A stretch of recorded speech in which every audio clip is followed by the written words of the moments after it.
Boa tarde, galera, tudo bem? Olha só, estou aqui agora para fazer os comentários a respeito das 5 questões de direito administrativo que foram cobradas na prova aplicada no domingo.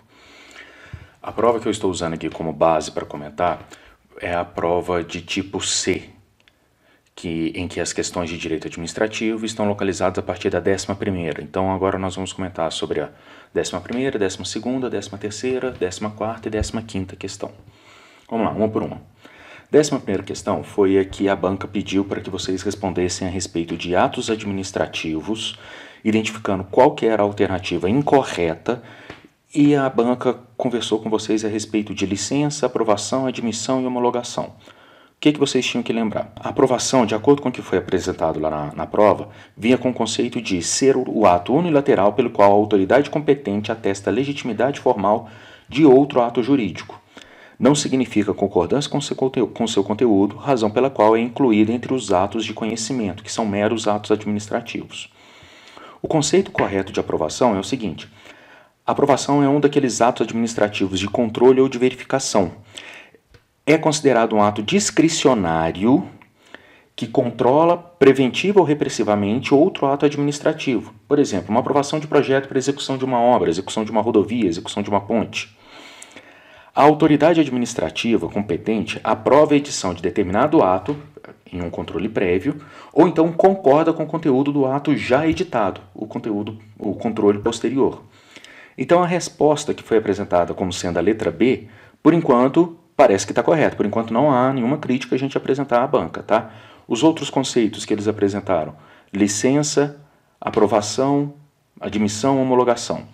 Licença, o que vocês tinham que lembrar? É um ato administrativo negocial ou de consentimento. É o ato administrativo vinculado que reconhece o direito do particular para o exercício de determinada atividade. A admissão também é um ato administrativo negocial ou de consentimento. É um ato administrativo vinculado que reconhece o direito ao recebimento de determinado serviço público pelo particular. A homologação, assim como a aprovação, a homologação também é um ato administrativo de controle ou de verificação. Só que ela é um ato administrativo que controla a legalidade e o mérito de ato anterior. Por exemplo, a homologação de uma licitação. Vamos passar para a segunda questão agora. Foi a questão de número 12 na prova do tipo C, que falava a respeito de intervenção da administração pública na propriedade privada e pediu para que vocês marcassem a combinação de verdadeiro ou falso, identificassem cada uma das 4 alternativas como falsas ou verdadeiras e depois identificasse a alternativa correta. O gabarito veio apresentando a letra C como a correta, que dava a sequência de falso, falso, falso e verdadeiro. Vamos lá comentar sobre cada um dos conceitos que eles apresentaram. Eles apresentaram para vocês o conceito de ocupação temporária, requisição administrativa, servidão administrativa, tombamento e desapropriação. Ocupação temporária é a intervenção branda por meio da qual o Estado ocupa, por prazo determinado e em situação de normalidade, a propriedade privada para executar uma obra pública ou prestar serviço público. O exemplo de ocupação temporária: precisamos abrir uma rodovia rural, uma estrada rural. Durante determinado tempo, as máquinas ficam estacionadas, ficam alocadas em algumas das fazendas ali onde a estrada rural está sendo construída. Requisição administrativa é a intervenção autoexecutória. Se é autoexecutória, não precisa de chancela do Poder Judiciário, hein? Na qual o Estado utiliza-se de bens imóveis, móveis e de serviços particulares, no caso de iminente perigo público. Servidão administrativa. Servidão administrativa é o direito real público. Como assim direito real? É um direito de propriedade, é um direito que acompanha o registro daquele imóvel. Então, a certidão administrativa é um direito real público que permite a utilização da propriedade alheia pelo Estado ou por seus delegatários com o objetivo de atender o interesse público.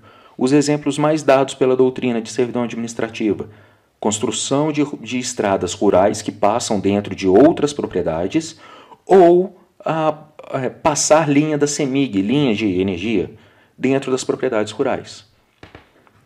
Tombamento é a intervenção estatal restritiva que tem por objetivo proteger o patrimônio cultural brasileiro. Tombamento está sempre ligado com proteção de patrimônio. E desapropriação, o que a gente poderia falar de maneira resumida aqui?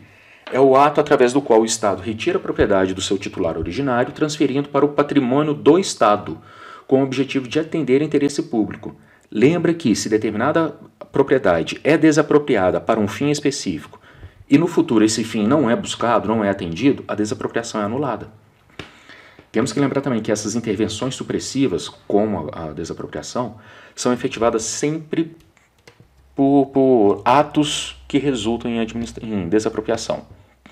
A resposta apontada no gabarito foi a letra C, que apontava as 3 primeiras como falsas e a última como verdadeira. A única fala verdadeira nessa questão era a que falava a respeito de desapropriação e requisição de bens móveis infungíveis, tá bom? Também não há crítica que ia ser feito ainda, parece que o gabarito não está errado por enquanto. Vamos comentar sobre a 13ª questão. A 13ª questão falava para a gente marcar a alternativa falsa dentro do estudo de contratos administrativos. E vinha com um termo extremamente restrito, um termo que, dependendo do livro de direito administrativo que vocês forem consultar, nem vai ter menção a esse vocábulo. Aqui eles estavam perguntando a respeito de alha administrativa. Beleza, professor Gabriel, mas o que é isso? Que porra é essa alha? Para vocês não terem que decorar. Lembra o seguinte, contrato administrativo é um contrato entre qualquer ente da administração pública e qualquer um que represente a sociedade, qualquer um que esteja ocupando o posto de um ente de natureza privada. Beleza. Grande característica do contrato administrativo. A gente tem aquela possibilidade de alteração do contrato de acordo com o momento, de acordo com a realidade do serviço que está sendo prestado. Aí vocês têm que lembrar o seguinte, então. Se eu posso alterar o contrato de acordo com o serviço que está sendo prestado, isso acaba sendo uma grande característica, uma grande complicação para o lado da administração pública. Aí que entra o conceito de área administrativa. A área administrativa compreende os riscos que são tolerados pela administração pública e a possível consequência de que ela tenha que responder sozinha pela recomposição do equilíbrio econômico-financeiro do contrato em tese. Dentro disso aqui, nós podemos ter 3 modalidades de área administrativa: alteração unilateral, fato do príncipe e fato da administração. A resposta considerada falsa foi a letra C, que lá falava a área ordinária ou empresarial, já começa pelo nome, é a área administrativa. Presente em alguns tipos de contratos com a administração. Não, está presente em todos os contratos. É um risco que todo empresário corre? Não, não é um empresário, é a administração pública. Ficando às expensas da administração pública como resultado da própria flutuação do mercado. Aí a última parte estava certa. A próxima questão que caiu na prova foi a respeito de responsabilidade civil, e aí a banca pediu para vocês marcarem a alternativa correta. A resposta que eles apontaram como alternativa correta foi a letra D. A letra D falava: a administração pública brasileira adotou a teoria do risco administrativo. As pessoas jurídicas de direito público ou de direito privado, prestadoras de serviços públicos, poderão, pelos danos que seus agentes, nesta qualidade, causaram a terceiros, sendo-lhe assegurado o direito de regresso contra o responsável no caso de dolo ou culpa. Beleza, o que a gente tem que lembrar de responsabilidade civil da administração pública no Brasil atual? A teoria que é aplicada realmente é a teoria do risco administrativo. E o que isso traz de consequência para a gente? A administração pública é responsável por todos os danos que os seus agentes, enquanto agentes, trazem para terceiros. Então o Gabriel é um professor da rede pública. Está no fim de semana, curtindo o seu descanso, transitando pela Rondon Pacheco, bate numa outra moto. Só para ele ser servidor público da rede pública de ensino, a administração pública vai arcar com esse acidente de trânsito? Não, ele não estava na função de professor. Só que enquanto o professor, numa segunda-feira, ele destrói o telefone de um dos alunos, ele não é representante da administração pública, ele não estava no exercício da sua função. Então, objetivamente, a administração tem responsabilidade perante o terceiro, perante o aluno que perdeu o telefone. E o professor vai poder responder à administração quando ficar comprovado que ele agiu com dolo ou com culpa. Dolo, ele quis o resultado. Culpa, ele agiu como Chaves, sem querer querendo. A letra A estava errada porque falava lá, independe da comprovação da culpa para ação regressiva. Precisa da comprovação de culpa ou de dolo para ação regressiva do Estado contra o seu agente. A letra B estava errada porque falava lá, por ato decorrente ou não do desempenho das suas funções. A responsabilidade civil da administração só vai ter lugar quando o ato do seu representante for desempenhado enquanto ele estiver no desempenho das suas funções de agente público. A terceira estava errada porque falava lá no finalzinho já: todos os servidores públicos estão obrigados a reparar os danos causados à administração e aos seus administrados. Não são os servidores que estão obrigados a indenizar os seus administrados, é a administração pública. E o servidor indeniza a administração quando a administração comprovar que ele agiu por dolo ou por culpa. A última questão pedia também para a gente marcar a resposta correta e fazer a pergunta a respeito de poderes da administração pública.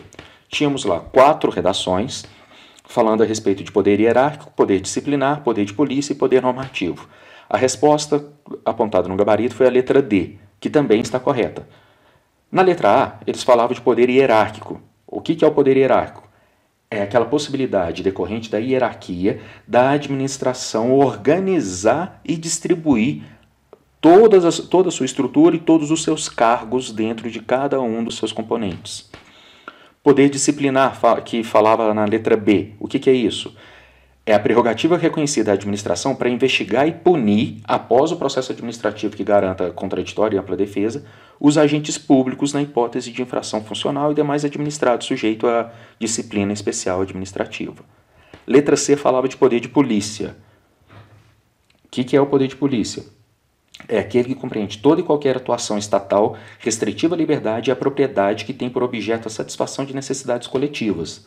Ou, num outro sentido, é aquele poder que significa o exercício da função administrativa fundada na lei que restringe e condiciona o exercício de direitos e atividades privadas, com o objetivo de implementar o interesse público. Bem, gente, é isso. Espero que vocês tenham ido bem na prova. Qualquer questão, qualquer ajuda que vocês precisarem, podem me contatar. Vocês anotaram o meu Instagram no dia da aula. O professor Leandro tem o meu WhatsApp, podem entrar em contato com o Leandro, ou então podem me procurar por e-mail também, tá? É isso, gente. Boa prova. Daqui a pouco vem o resultado e espero boas notícias de vocês. Fique com Deus.